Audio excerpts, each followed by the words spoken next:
What's up, guys? Welcome back to another episode of the Coffee and Questions podcast. I am your host, Michelle Berman-Michael, but I am not the star of today's show. I am really excited about this interview with a new friend, someone that I just feel very aligned with, very connected with, and we're going to have a really fun conversation. But if you don't know this guy, you need to know him. His name is Greg Gale. He is a branch manager at Nova Home Loans in Scottsdale, but more importantly, he is also a national coach in the mortgage and real estate space. He's been doing it for a long time, guys, and he is a really cool, all-around fun guy, and I love that. And so, Greg, I'm really excited to have you on the show. I appreciate you having me, and it was really good meeting you and connecting with you at the recent mastermind, and I'm excited and honored to be invited to your podcast. Well, I couldn't wait to ask you. It was a very easy ask, and I'm grateful you said yes. But one of the things that I really feel connected to you about is just our ability to have really intentional conversations. I feel like, for those people who don't know, Renee Rodriguez hosts an incredible mastermind event several times a year. And we get to go to that, and not everybody does. And so it's cool to have the opportunity that we did. And that's where we met. But I feel like at that event, you and I had several conversations over those several days where they were just really personal and they were just really intentional. And I felt very much like you were listening to me. I hope you felt like I was really listening to you. And it just felt good. And I think that that's what the mortgage space as a whole is really missing in their content. So that's part of what I think we'll talk about today. But before we jump into that, tell us a little bit about you. How did you get into the mortgage industry? And then long story short, how did you get into coaching mortgage and real estate professionals on a national level? Yeah, well, thanks. Well, and to circle back, you talk about connections and relationships and being intentional conversations. It seems almost counterintuitive because you do a lot online, and you figure online is usually like such a superficial transactional place. And so it was refreshing to meet you and learn more about you, being more personal and relational, and how I don't know if it's your mission, but it seems like you're on a mission to create that more relational aspect to social media, at least from what I took from our conversations. Yeah, without question. I think it's missing. I think it's the weak point in our content, and we'll definitely dive into that because I know you've posted some stuff recently that's really hit home for me. So I'd love to dig into it. But I go back to my original question and ask, who are you, Greg? Tell my audience who doesn't know you why they should know you. Oh, well, that's so nice of you to say that. Well, man, and so first, how'd I get in the mortgage business? So I came out here to Arizona State University to go to college. I'm originally from Boston. And during it was 9 years to graduate ASU. And no, I'm not a doctor. It just took me that long because at the time it was the number one party school. And number two was UMass Amherst at the time. So I applied to both, got into both. And then my dad was like, man, you should go to ASU. And I think it's because he was a golfer, because he knew he could golf year round out here. And so I took the leap, came out here, but because it was the party school, I didn't really get intentional and laser focused for a few years. So bopped around, finally graduated with an exercise science degree. And at the time I was running a martial arts studio. So I was given the option to open up my own studio or go into personal training. And I'll be honest, I was just scared to open up my own studio. I was, early 20s and didn't really know what that even entailed. And so I bailed on the opportunity and jumped into personal training. And it was at one of the premier health clubs. So super expensive, really nice, expensive cars, CEOs, business owners, things like that. And so my very first client that I got as a personal trainer, though, was a mortgage broker. And her name was Kathy. She didn't get me in the business, though. She actually got my girlfriend at the time, who's now my wife, in the business. So my wife gets in the business. She's in there for 4 or 5 years. I'm training the whole time, still training Kathy. And then I'm like, I got to get out of here. Like, I'm working 15-hour days, hourly wage, doing okay. I mean, you make good money because it's a top high-end health club. And it was more just a fun job. Like I'd train people in the morning, in the afternoon, I'd work out, hit the steam room, the spa, relax at the pool. Then the afternoon shift, everyone gets off work. So I'd train all those people, and then I'd go home and then just repeat. And it was fun. Early 20s, just, working out, training people, making decent money. But that after 4 or 5 years, it was like I hit a cap, like literally a ceiling of how much money you could make. And so that's when I decided to jump into mortgages. So my wife said, hey, there's a top producer here that is looking for an assistant. It could be your opportunity, to get in the business. So I interviewed His name was JB. So I interviewed with him. This is back in 2005. So still on a little bit of a run up in the real estate and mortgage space. So I jumped in with him. Him and I, grew the business for those 2-3 years until the crash started to happen. And actually in September of 2008, JB passed away in an ATV accident. And so as the market was crashing, him and I had our own satellite brokerage to the main brokerage. So it was my wife and Kathy running one business, me and JB running another one. And then he passed away, and we had already been looking to move companies. My wife actually had just left because she was having our first baby, Kai. So that was 15 years ago. And JB, after he passed, we just folded up, and I moved to my current company, Nova, and started in 2008 with them. And what I lost, not only did I lose a friend and business partner, but I lost a mentor. So he's the one that brought me in the business, taught me everything, everything from having relationships to structuring the deals to following up to sales skills to, all the stuff I just didn't know. And when I lost that and I came over to Nova, I was kind of floundering around. So I found, it's just so weird. So I got an invite to go to this leadership conference, and it was at a church, and the area, it was out in Mesa.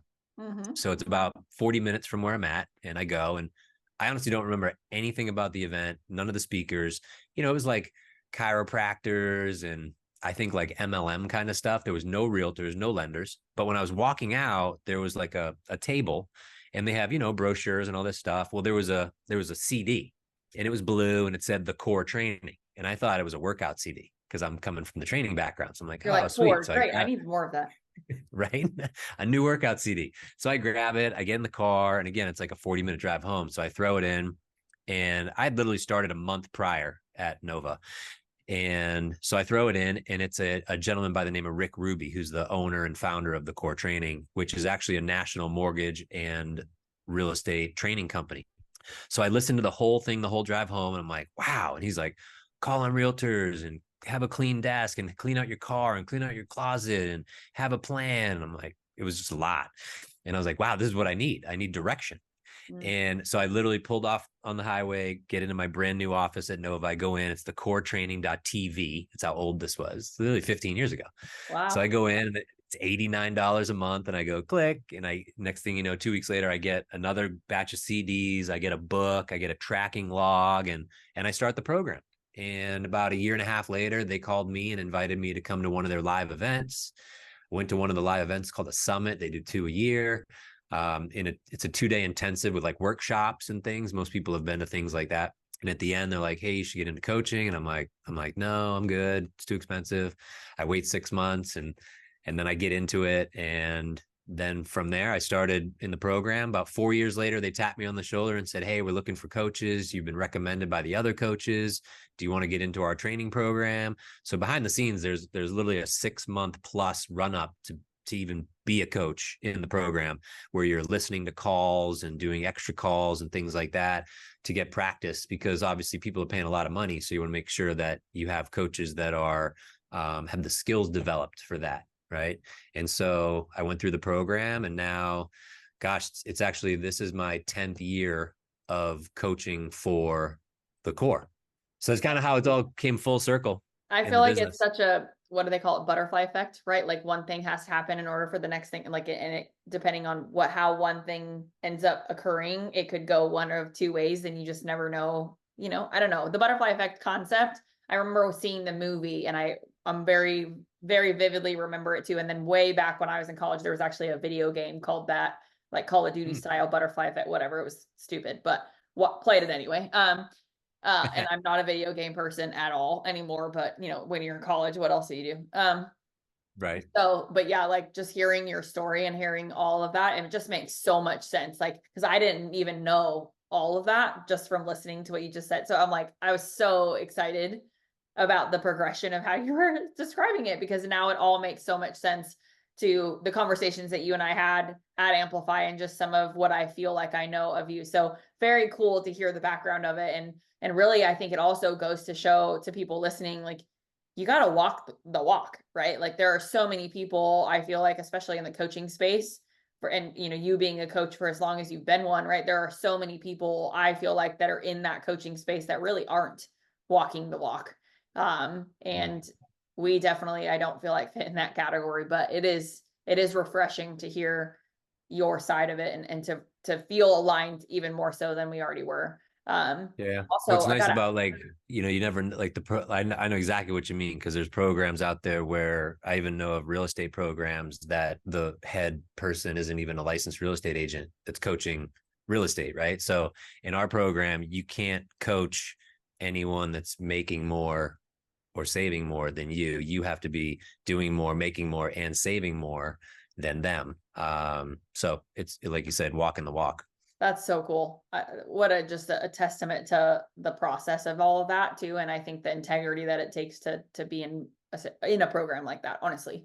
Um, and one of the things that I wanted to dive into with you, which this ties into perfectly, is there's a lot that goes on in our lives that lead up to what people see on social media. And I think that at the very beginning of this conversation, we had kind of sort of hinted at it's not always what you see, or what the perception is. And you and I were talking offline about some other things that sometimes we see what someone posts, and it doesn't necessarily align with who they are as humans in real life. And one of the big reasons why I wanted to have you on the show was you've just done a really good job at showing up in a really personal way. Like, yes, you talk about business, and yes, you talk about work, but when it comes to Instagram, like, I feel like I know who Greg is. You being able to talk about martial arts, which I'm assuming Kai is named after the martial arts side of the world. Is that accurate? No, it Oh, he actually dang. it was because we have such a bond with Hawaii. And so we Oh, were looking up Hawaiian names, and Kai means ocean in Hawaii. I love that. So nobody Yeah. knows this other than like the very, very few people very close to me in my personal life. And now I'm about to say it on my podcast. So you're all welcome. But my daughter's name, if I ever have a daughter, will be Kaya, which means goddess of water in Hawaiian. So, and I've had that name picked out since I was like 12. And I remember telling my husband when we got married, I was like, if we have a girl, her name is non-negotiable. Like, I'm not signing this paper to say, yes, I'll marry you unless you agree to that. And so when I heard you say that, I was like, maybe it's like Cobra Kai, but then you don't really know, like it could be, so to hear that is cool. But yeah, Kaya, goddess of water, if I ever have a daughter. And if That not, is if awesome. I That's end a up pretty having, name. if I end up having another boy someday, like, well, I'll just have to get a dog and name it Kaya. I don't know. But because I am two and done. But no, in all seriousness, I want to talk about the personal side of things, and I want to talk about personal content. And what I really believe is a massive hole in our industry on the mortgage side and the real estate side, for both for that matter, is loyalty, right? Like, there's a lack of loyalty in the business or in the industry.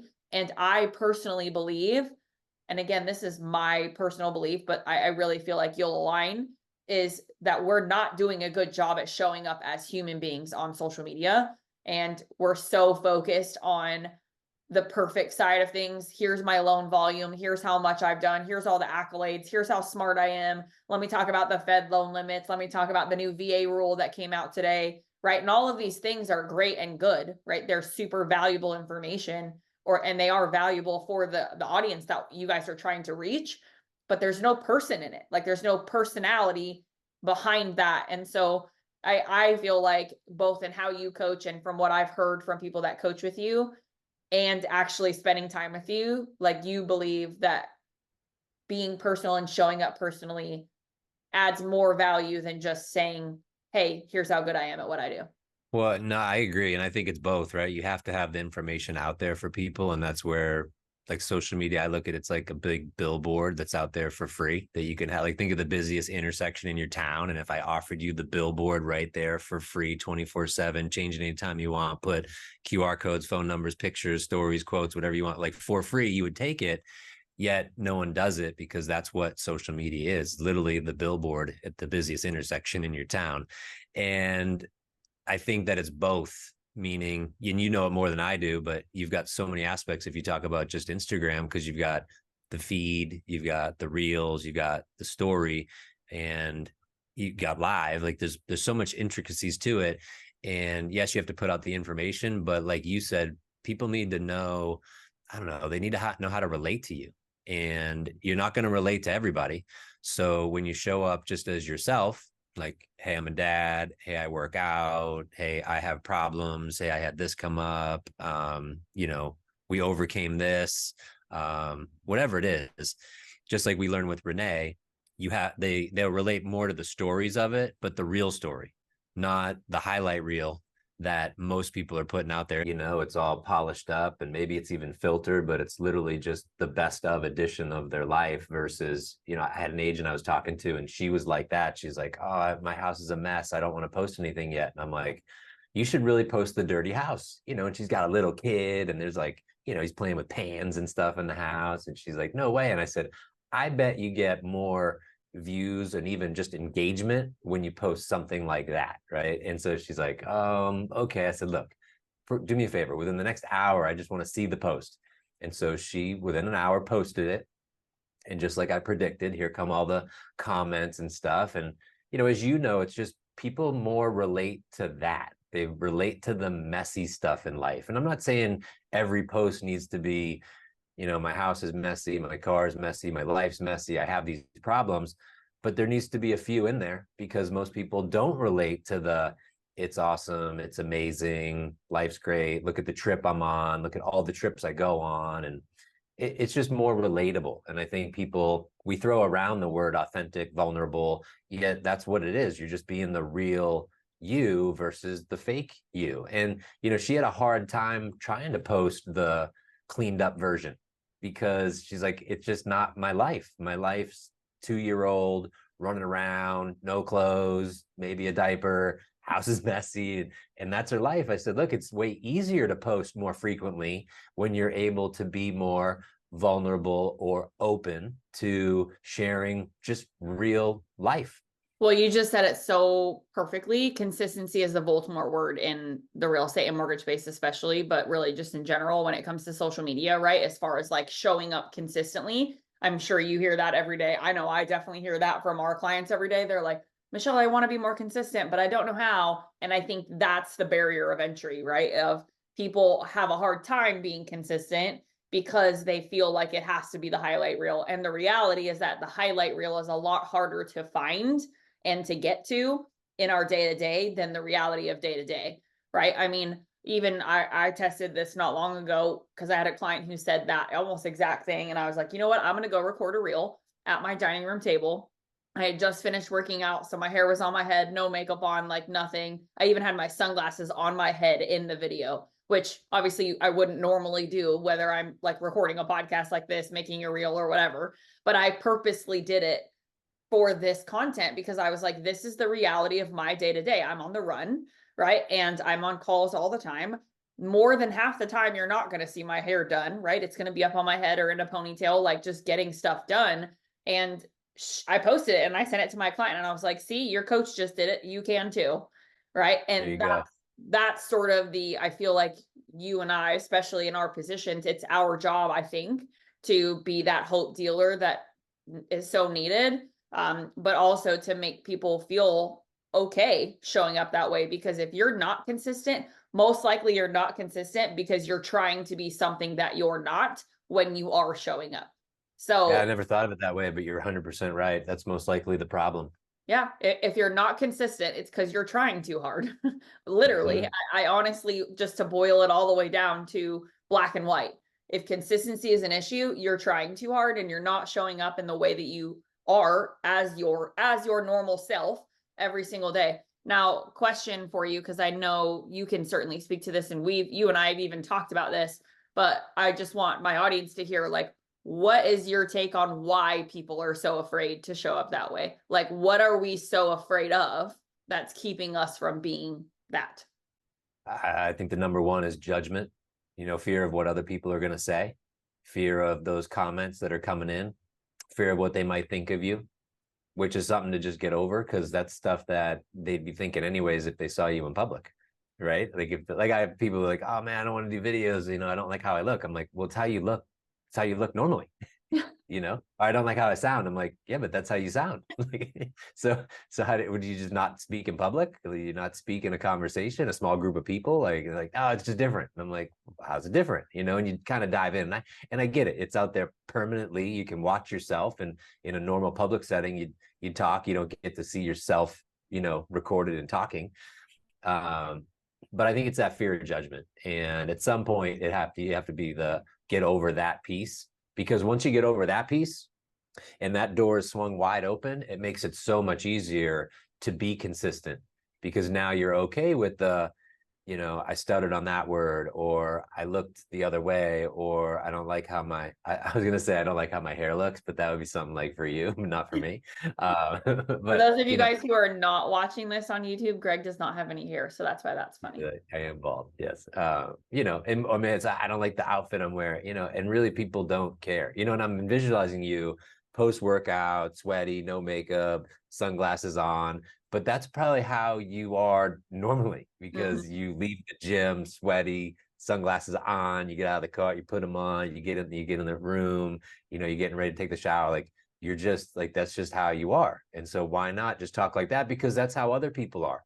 And they'll relate to you being more in your natural element. Like, how is it normally? Right. Or like, for those of you not seeing right now, you got like those scars on the shoulders from the workouts and that's something where I'm like, wow, like I can relate to that because my daughter's competitive gymnastics. I've done CrossFit before. Like, I get it. Some people wouldn't relate to it, but they wouldn't knock it. And so it's way easier when you get over the judgment piece, but that you don't think about, man, this just has to be perfect every time. I got to be well scripted. Every word has to be dialed in. I should use a teleprompter. Like, it should just be the natural you. And also, because it's the natural you, they're just more in tune with who you really are. That you do go to the gym, that you are a mom, that you are a mom entrepreneur, that these are all things that make up the person that you really are. And now when they really get to know you, they're more apt to want to do business with you. Yeah. I mean, it boils down to one thing, and you said it before, and we'll say it again, that what we really need on social media is connection. And I think the last 3 to 5 years that we've been in this game, because I know you've been in it just as long as I have, if not a little bit longer, especially with the video side of things. The reality is back in the day, there was a need for these really pretty, perfect videos, right? Like, people felt like that was kind of the rite of passage to figure out how to do all of that. And I do feel like there was a time where that was the goal for everybody, right? We wanted to be able to show that we could produce these really polished videos. But what COVID, in my opinion, taught me, not just as a human, but as a business owner and as someone that does this for a living, is that we crave connection so bad. And the best way to get it is to make other people feel seen and feel heard. So if we're constantly living the highlight reel on social media, or in this case, Instagram, for sake of conversation, that's not relatable at all, right? So all you're doing is alienating people. And I'm reading a book right now called Connectable. And it's actually talking about loneliness in the workplace and loneliness in our human population, and how high loneliness has gotten. Now, a lot of that has to do with we're working from home, right? So if like most of the population is working from home, then how do we alleviate the loneliness problem? And I believe that a lot of that can be alleviated through, are we showing up in a way that's going to make someone want to start a conversation with us?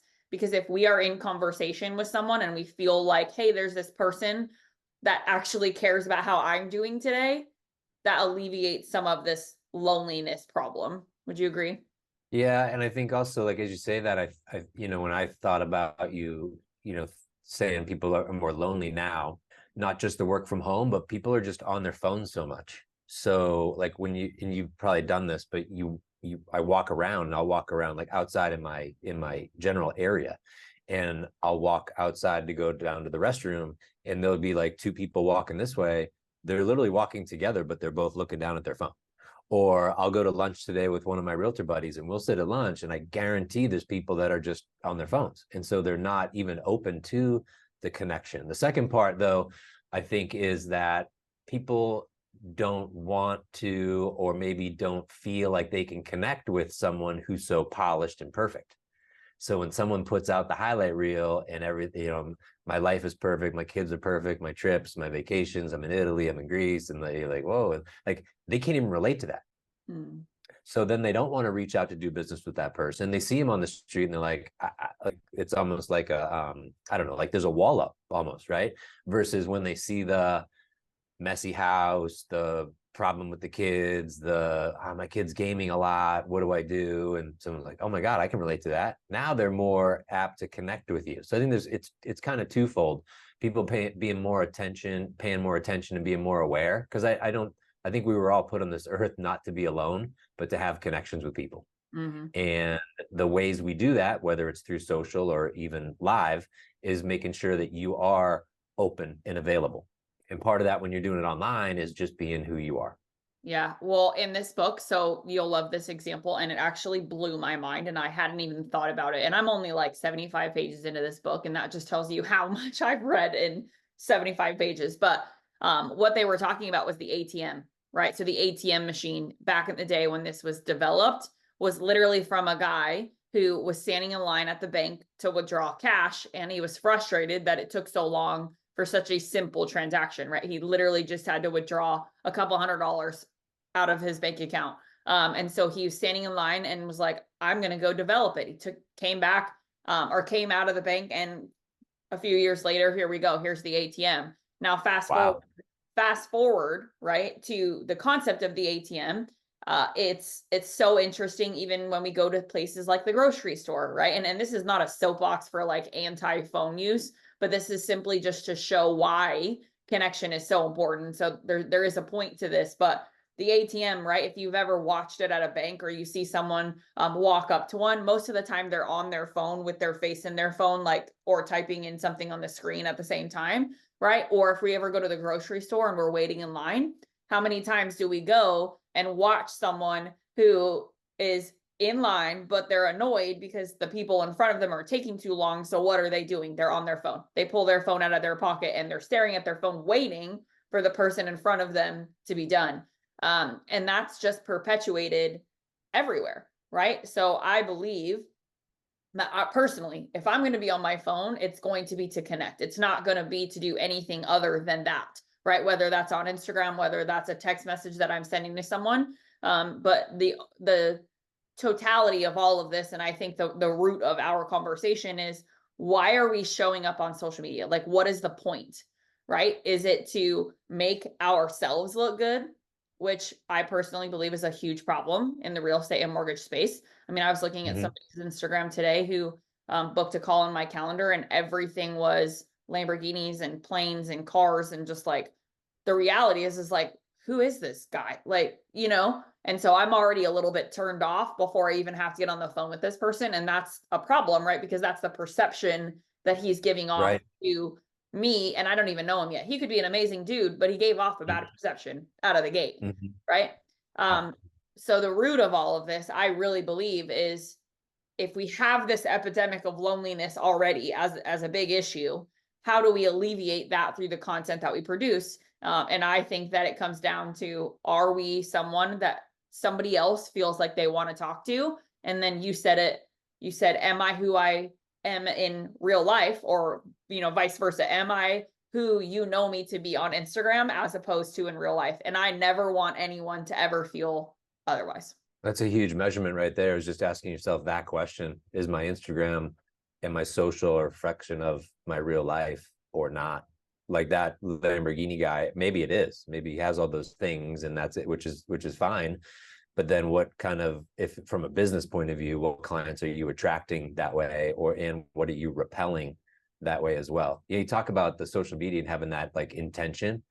And you and I have just came back from that mastermind where Ben Newman was talking about not just being focused, but being intentionally focused. And so what I heard was, hey, you're intentionally focused, that when you go to grab the phone to go in there, there's an intentional focus of connection in there, where most, I would argue, is consumption. You know, it's just almost like a reflex of like, grab the phone, flip, open, and then what's going on. Now, I think there still needs to be a small amount of consumption, because there's a way that I'm connecting with other people, right? I see your stories, I see someone's feed, I go, oh my God, oh, look what they did on Father's Day. And now I'm calling to say, hey man, how was that hotel? I've never stayed there. Or, hey, I saw you went there. I saw you guys made pizzas and whatever. Or one of my buddies, he was grilling, and he had one of those green eggs and it's not really a grill, it's like a smoker kind of thing. And I'm like, oh, I've been looking at those. And so now I can call him and say, hey dude, how do you like the green egg? I've been looking for one of those. So there's a way that I'm connecting through a little bit of consumption, but the lion's share needs to be more like you said of, hey, I'm going on there to connect. And maybe a part of it is the creativity, right? So I used to say it's create over consume. Like you need to create your stuff versus consume so much. But I like how you've added in a third more important C, which is connect, and have that laser focused, intentional focus of connection the majority of the time when you're going in there. Yeah, I mean, we have to consume. You're 100% right. Like it's impossible to find a way to connect if we don't consume even for a fraction. Right. But again, to the point that we're making, it's that intentional decision of, hey, I just picked up my phone. My goal today or my intentional outcome for today is to create an opportunity for myself. So how do I do that? Right? I have to create or I have to consume first off, right? I have to go to someone's account. I have to look at a handful of different people, see what's been happening. And then I have to connect intentionally, knowing that if I don't come at it from a place of authenticity, and if I don't come at it from a place of, hey, I saw you use the green egg. My brother-in-law has one. How has it gone for you? Right. Over the weekend, I got a message about our Blackstone from my business coach. He's like, hey, we've been thinking about getting a Blackstone. Do you like yours? And I gave him my honest feedback. Yeah, I love it, but it got to clean it a bunch, right? That's just the reality of having a Blackstone. But if I don't get on social and I don't consume fractionally, then it's going to be really hard for me to find connection points. But the reality is like that's a very tiny amount of.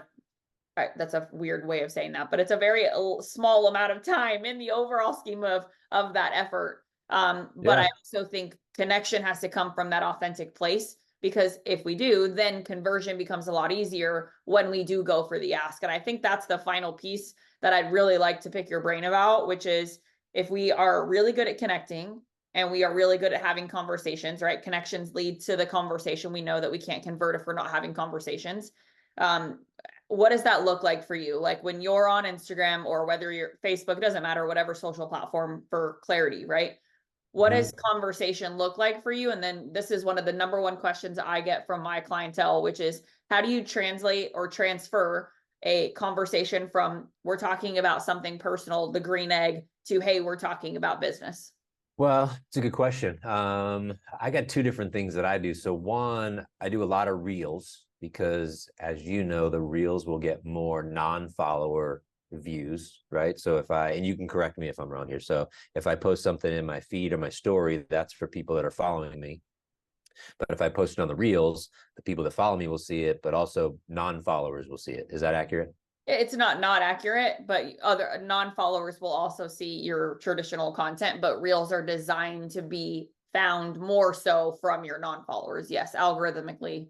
And Adam, the creator of Instagram, he actually just very recently talked about this exact thing on his Instagram. He did an interview with somebody that was asking a similar question.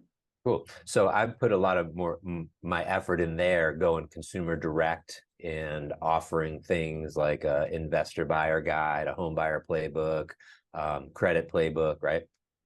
And so I'll engage there through the comments. So most people are commenting through there to say, oh, that's a good point. Didn't know you could do that. Oh, I'll also get I didn't know you were a CPA. And I'm like, no, I'm not. And I even say in the video, I'm not a CPA, but I'll engage through there. So through the comments of those. Then the second part that I use Instagram for is direct messaging to real estate agents. So I'll message them, how long you've been in the business, and then they'll reply back. And then I'll go back and ask them what's their biggest challenge in the market. And then when I get some sort of response, I then say, hey, great, I'm holding a mastermind Zoom call. If you'd like, we're going to talk about topics like this and others, the biggest frustrations that realtors are facing right now in the market. And so that's how I'm getting that group of people from, I say online to offline. Like, how do I get them more, like get their contact info, get them to come to more of a Zoom so we can see each other, things like that. Or even a live event if it's local, but mostly it's going to be on Zoom because it's just easier and more convenient to do Zoom trainings these days. And then as for the consumer direct, where I'm posting on the reels, it's mostly through the comment section. And then if it's through the stories is where more people will connect. Like, I don't know, like today I posted about the sauna box that I got into the sauna box. Like I have a sauna at my house. And so like a pop-up sauna. And so anyways, I post about that. And then mostly I'll get the comments back from there like, oh, how do you like it? How do you like the steam versus dry? I don't force those conversations. So when those are coming through, they're usually, if it's someone who wants more information, they'll say like, hey, how's business? Or what do you got going this week? Or, that's mostly what I'll get from the stories, but I don't usually guide that conversation. It's more through the reels or the DMs where I'm trying to elicit some sort of appointment or a call to action from the consumer. Yeah, no, that's super good and super clear, right? Like very one or the other, like depending on what your end game goal is, which is, I think, really helpful for people listening to this to be able to tactically, take this offline and go do it. The one thing I will say too, to that point, is people who are brand new to the platform, or people, quite frankly, who are listening to this and you're looking at your Instagram and you fall into the category of everything you're posting is about real estate, or everything you're posting about is your, stock templates about here's the 5 steps to the home buying process on the mortgage side, right? Those sort of animated cookie cutter, we call them boilerplate in my world, graphics. If that's your current Instagram, right? If you're listening to this and you're like, damn it, I am in that category, right? The reason you're not getting any of the engagement that Greg is talking about is because of that, right? It just point blank. You're not producing content that is designed to get engagement. Like, just quite frankly, in your head, right? You're posting content because you're like, cool, I checked the social media box. Something is better than nothing. I disagree, right? Wholeheartedly. And I will stand up and 100% say, regardless of whether I'm doing a webinar training, I'm on a podcast, or I'm on stage, I will say that is crap, right? Because if you're posting something and it's nothing but boilerplate, all you're doing is training Instagram to not show your content to anyone. That's all you're doing, right? Mm-hmm. So if you're looking at your account right now and you're like, again, crap, I fall victim to this, here's what I would tell you first and foremost is go produce a crap ton of lifestyle reels. Like the next 10 pieces of content, just go make lifestyle reels. Now, example, I have a loan officer that just started coaching with me, and they do this like VA Gold Star check every month. So every VA loan that they close that month, they turn around and they write a check to the Gold Star Foundation for $200 for every single VA loan. So depending on how many VA loans they do that month, they do the hike, they do the Gold Star Peak hike, and they happen to live in Alaska, or this gentleman happens to live in Alaska. So they go do this really cool hike and they film the whole thing. Well, when he first joined me as a coaching client, he was like, I had no clue that, like, what to do with all that filming. Like, what do I do with all this content? Wow. And I'm like, oh my gosh, this is insane. This is amazing, gold. Right? Because no pun intended, right? Gold, but that is gold, like truly gold content. And the reason for that is, hey, this is, and we just actually, my team just built a reel for him, what I call lifestyle reels, of this hike. We took a bunch of his content, we put it into a really fun lifestyle reel, and then the text on the reel itself literally says, what does a mortgage lender do when he's not on Zoom all day, right? Or what does a mortgage lender do when he's outside of the office, right? So you're kind of tying it back into like, hey, I'm a real dude doing real things, but you're subliminally tying it into work. So if you're in that place, like Greg is talking about doing a lot of reels, and if you guys go look at Greg's account, yeah, it's 95% reels, and that's how it should be in most cases. If your content right now is not that, and you're trying to climb the uphill battle of like, crap, I'm falling in that boilerplate category, the best thing you can do is produce 10 lifestyle reels. I'm just making the 10 number up, but the reality is just go produce a ton of these lifestyle reels, because that type of content is where the comments and the engagement and the traction will come back. And you can quite literally dig yourself out of a hole that you're in. Smart. Yeah. And you can start today. No, I think that's 100% right. I agree with first the statement of, people say, well, it's better to post that than nothing. I'm like, no, I think it's better to post nothing, because like you said, it's the algorithm's picking up on no one's looking at your stuff. No one's liking the stuff. No one's commenting on your stuff. And it actually starts to shelf your handle basically. And so the good news is you can start today, right? You can shoot the reel, shoot the story, be real, be yourself, post walking into the office, post, that you're going to have a meeting, post that you're taking a loan application, grabs, any one of your clients' reels and copy it and just say, all right, I'm going to do that same thing about this new program, or today there was a new FHA guideline update. I can shoot that real quick.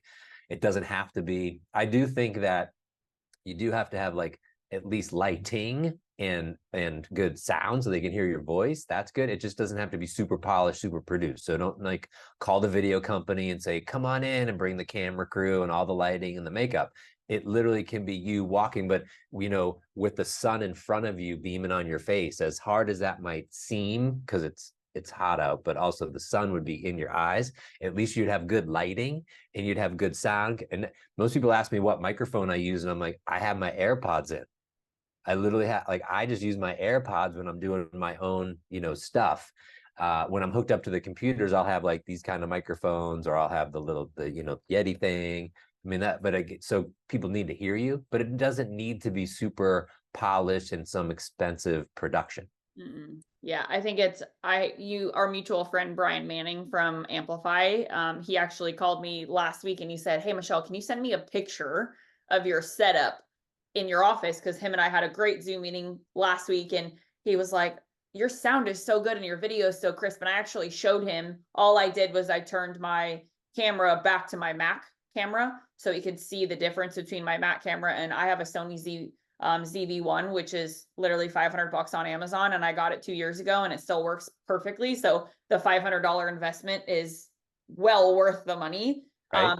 But I don't have a big giant camera looking at me. I don't have a teleprompter in front of me. I don't have this big giant backlight, right? I have a ring light and I have my neon sign behind me, and that is it. And the only thing attached to my Mac is literally my camera through a plug, and that's it, right? There you go. And it's so simple. And then one of those lavalier mics that you're probably wearing one, and I don't wear mine, but it's connected to my computer. Again, that was like $200 on Amazon. So we're talking my entire setup in my office. The most expensive thing that I have in here literally is the neon sign that was behind me, or is behind me, and it was a gift from my team. I will say, this is a big announcement. So Greg, you're hearing it here first, but for those people who don't know, this journey of getting Beyond the Method trademarked has been a 2-year process, but we are officially official. So that little TM Awesome. there, nobody can take it. Congratulations. But that's the point, right? Is show up and don't over stress the process, because if you do, you're not going to do it. Like, that's just the reality of it. And I think you're such a true testament to who you are right now with me on Zoom. Is exactly the guy that I got to spend time with in real life. And I can't speak more highly of just who you are as a human being. And I think that shines through now that I know you on the other side, right? And I get to consume your content. You are the same Greg. And I feel like that's really missing in our space right now. There are a lot of people that we consume, right? There's that C word of consumption, but there are a lot of people that we consume on social media that do not show up the same way in real life. And you and I have met many of them. And I encourage everyone listening to this that you got to be who you are. And, at the end of the day, I'm going to choose to work with you because I feel connected to you as a person, and because I'm like, just quite frankly, want to hang out with you and enjoy you, not because you have the most perfect Instagram feed, or not because you're sharing all of the data that tells me you're the #1 agent or the #1 loan officer in your state or in your county, country, whatever, it doesn't matter, right? So Greg, what would you leave people with based off this whole episode? What's one big thing that you really want people to know? Wow. Well, I mean, there's so much good stuff in there, but I think even just going back to the whole theme of you just got to put yourself out there and not worry about the judgment. And as hard as that may seem, once you start to do it, it becomes a lot easier. And like, you think about it, you wouldn't want to see someone's stuff online, and then when you met them, they were a totally different person, right? You want that to be in alignment. And so that's a great question to be asking yourself, and something that you brought up, which is, am I putting out the information in a way that if someone met me, they would say, oh, they are the same person. You're one in the same version. So the version online should be the live version. And that's what makes it so much easier to shoot the content, is what we've been saying, is when you're shooting the stuff that really is you. Like, man, I remember I was driving and I ran out of gas. And I was like, how stupid am I? And I literally filmed, me on the side of the road, like, when's the last time you ran out of gas? And this was, I don't even know, like 7 or 8 years ago. Wow. And I had people for months like hit me like, hey dude, you fill up the tank, like just making fun of me. But it was a point of connection, right? Where people could connect with me on something that they've done themselves. They're like, dude, it's been since high school since I did that. Or, oh, it never happens to me anymore because I have an electronic vehicle, and so it was just, again, me again being vulnerable, because you're like, all right, I'm gonna put this out there, and I know people are gonna be like, dude, you're such an idiot. And I felt the same way. But when I put those kind of things out there, I actually get a better response. And the impression lasts longer. Actually, probably the worst thing that it is, it'll last even longer. Well, and it's more memorable, right? And like, you're going to be that guy Right. when someone goes and sees you in real life, they're going to be like, hey, oh my gosh, I saw that reel or that story you posted or that live you did. Yeah. And I think there was someone who mentioned it even at Amplify, another mutual friend of ours who was there, right? Like, he got in a snowboarding accident and ended up having to have foot surgery. And he started posting about this foot surgery, so much so that like he would go to events like this, and the very first thing that people were asking was like, hey, what's going on with your foot? How did Yeah. surgery go? Right. And Yep. to your point, I'm going to leave us with this. And then I have one big question for you that I want to cap us off with, but if your content is not creating conversations, you're doing it wrong. Point There you blank. go. If you're There you not go. getting comments, if people are not sending you DMs and people are not asking you questions, even if it's about the personal fun stuff, if you're not Mhm. posting a poll in your stories and getting any replies, the only person that you have to blame is yourself, right?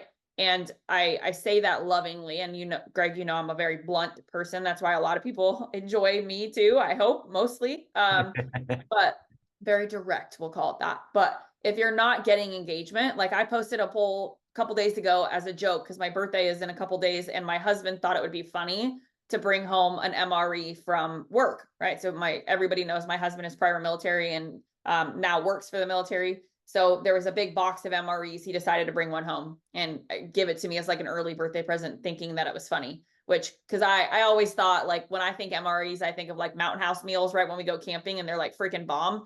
He's like, let me show you what the real MRE actually looks like and tastes Uh, like. That's why he did it. But I posted it in my stories and I got like 17 people that either commented like yes or no. So my question in my story specifically was, should I record a reel of myself trying this? And yes or no, right? And I got 17 replies. Now, every single one of those 17 people, I personally messaged, right? So I clicked on their account and I personally messaged them to start conversation. They are basically waving their hand saying, hey, I'm here, right? So I'm yep. personally engaging with them. So if you're not getting that, if you're not seeing the fruit of your labor as far as the content you're putting out, the problem is not the coach that you have. The problem is not the Instagram platform. The problem is not anything other than you're not doing it, right? So Hmm. stop shifting the blame there and just say, how can I post content that's going to make people want to connect with me, and do that? That's the magic question right there. That's like literally the question you need to write down right now and then get the answer to that. Absolutely. I couldn't agree more. So, Greg, I know you have a lot coming up, and I know that people are going to want to connect with you after this. And I want you to tell us how, right? So, what is coming up in your world? How do we get connected to you? How do we find you on social? And then obviously we'll put this in the show notes too. But I just want people to be able to hear it. Oh, cool. Well, Instagram is probably the number one, and I check it all. I don't have anyone manages my account. I'm in the DMs. I don't. So if you DM me, it's me. It's me that replies. So that's probably the best is right there. And I know you'll put my handle in there as Yeah. well. As for what we got coming up, as you know, I coach for the Corps, so we've got a big event coming up in August. It's for loan officers and realtors. No matter what your production, it's a 1-day mega marathon in Dallas. So we get up there and there's a general session, break for lunch, and then there's a breakout of all realtors in one big room, all lenders in another big room, and we put 4 top producing realtors up on stage back to back to back to back, 4 top producing lenders back to back to back. That's why we call it the mega marathon. And it's a fire hose intensive of tactics to help prep you for the rest of the year. I'm So tired if you're looking to about that. increase your production, so if you're looking to increase your production as an LO or realtor, great place to connect with other like-minded people that are coachable and looking to grow as well. That's one of the biggest benefits I get from going to any of these events. But then the knowledge that you're going to get to implement some specific tactics coming back from it, that'll be the next biggest thing I got going. Oh my gosh, that's so cool. And it's in Dallas. What an easy place for everybody to get to for sure. I'll be there next week as well. So definitely reach out, DM Greg if you guys have questions about that. I will speak to Greg's experience on this one specifically after my time at Amplify. Literally every person in that room was like, oh my gosh, Greg, the OG coach is here. And everyone spoke so highly of who you are, not just as a person, but as a coach specifically. So the fact that you have this big event and that people can come and hear you and also be in that world, I can't speak more to that. So certainly reach out. You guys got time to be able to jump on that opportunity to be there with you, Greg. So I really, really appreciate you being here with me. I know we could have probably talked for 2 more hours with a million different things. We could have gone down lots of wormholes and tangents, but we'll just have to do another episode, and that's just fine. We'll do it again. Yes. And congrats on the trademark. That's huge. Thank you. Very, very excited. All right, guys. Thank you for joining us for another episode of the Coffee and Questions podcast. If you really, really liked our episode, please subscribe to our YouTube channel or leave us a review on Spotify or Apple, wherever you are listening. We want to know, who should I interview next? So if you have other ideas outside of Greg and you think that they might be worth having on my show, let me know. Other than that, Greg, thanks so much for being here. We really appreciate you. Thanks, Michelle.